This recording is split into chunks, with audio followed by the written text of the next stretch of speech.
Beierrin ere, euskaraz!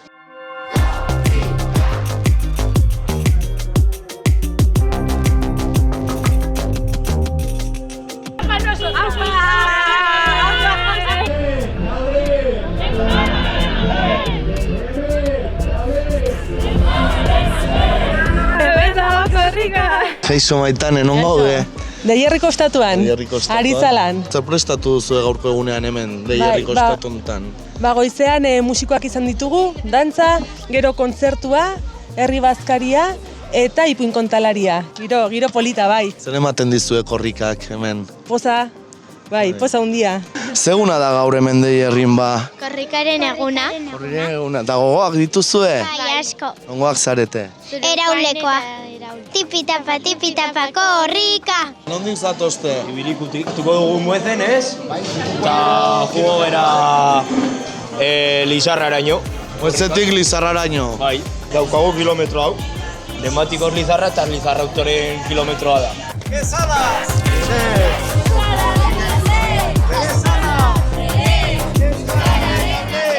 Bueno, moetzen gaude, zere... Ongi jo gogoz eta azkenean euskarari ere eman bazaio hemen herrera. Gutxi falta da, jendea dago ja. Bai, gaude prestatzen kilometrora jeisteko, hor errepidean izango dela. Eta ja deno prestatuta eta urduri. Bueno, jende pila, humetz tarrak ez dira izango, bai, gezala, ze bildu zarete hemen? Bai, herritik, batzuk gaude, baina bai, orokorrean, gaur kilometroa muetzen da, baina Gesalazeko udalak erosita, orduan hemen elkartu gara Araneko gehienak. Ematen dizu kriston poza, ez? Azkenean, nire lagunak eta ni txikitan ginenean euskaraz bakarra ginen hemen herrian. Eta gero, ez, ama izan gara, gure seme-alabak dakite euskaraz, eta ikusten da, ez, hau jarraitzen duela, eta indarra dagola, ez, Aran honetan ere. Orduan, eta pasatzea hemendik guretzat da, kriston privilegioa, ez, korrika hemendik pasatzea. Hemendikan ere ikustea euskara hitz egiten dela eta jendea dagoela euskara sustatu nahi duela. Eta oso ongi. Arro, bai. Iruñekoa nahi, sanduzelaikoa, baina etortzen gara normalean, asteburuetan eta hola. Eta udan beti, hemen. Euskara bada, ez? Bai, beti, bai. Euskaraz bizizarete. Ez dago jende asko euskara hitz egiten duela, baina bai dagoela jende asko eta elkartzen garela eta hori, bai. Eta korrika zer suposatzen du? Niretzat gauza oso polita da, ze ikusten da nola sustatu nahi dela euskara eta pizkat ez dutenak hitz egiten edo horrela, hor daudela ere bai baita ere ikusten eta ateratzen direla kalera ikustera eta polita bai.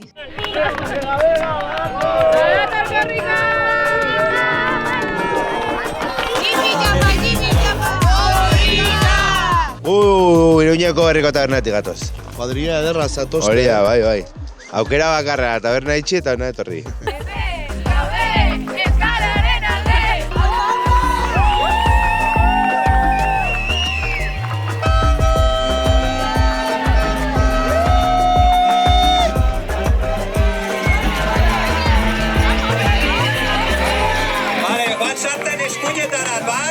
Nondi zatozte? Donostitik, Donosti eta Aberiñetik eta Lizartzatik. Aberiñetik. Beraneantez. Urte guztia hor pasatzeu, Residentes. Abartzu zara etorri gera batez ere handeraz aurretik pasatzeko, saiatzera intentzio horrekin. pixka bat fasistei oihu batzuk egiteko. Eta nor da Fernan ba? Gure lagundin bat, kartzelan dago 29 urte bete ditu aurten, eta geratzen zaizkio 350 egun edo ateratzeko, eta ja nazkatu gera bere partez lekukoa eramateaz, eta datorren korrikan berak hartzen duen behingoz. Hori eskatzera gatoz. Tipitapa! Maestro Ávila kanpora! Aika agertuak fasismorik onarte, gora herri antifasistak! Gora baian euskaldun feministak!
Bueno, heldu da Lizarrara korrika, eta hemen gira udaletxe parean, kultura bagara egitasmoa edo, bueno, herritarron kilometro honetan, zergatik hemen horrela. Bueno, alde batetik erabaki dela herritarren kilometroa izatea, aurreko korrikan ere, hala izan zen, udalak erabaki duelako kilometrorik ez erostea korrikan. Orduan erantzun bezala, hainbat arrazoi ditugu, uste dugu bagara ez duela zertan eraman kilometroa, eta herritarren kilometroa izatea. Bestetik dago, Lizarrako udal kultur teknikaria kontratatu zela, ez zela euskara eskakizunik izan.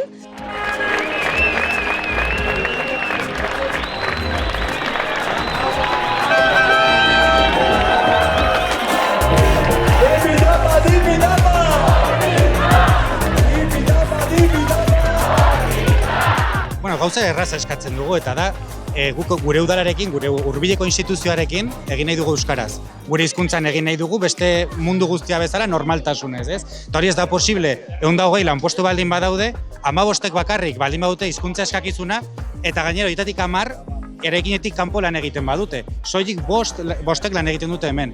Horrela ez da posible. Ordan eskatzen dugu jendeari animatzeko, hitza hartzeko eta serretzeko eta adierazteko eta ekimena izateko.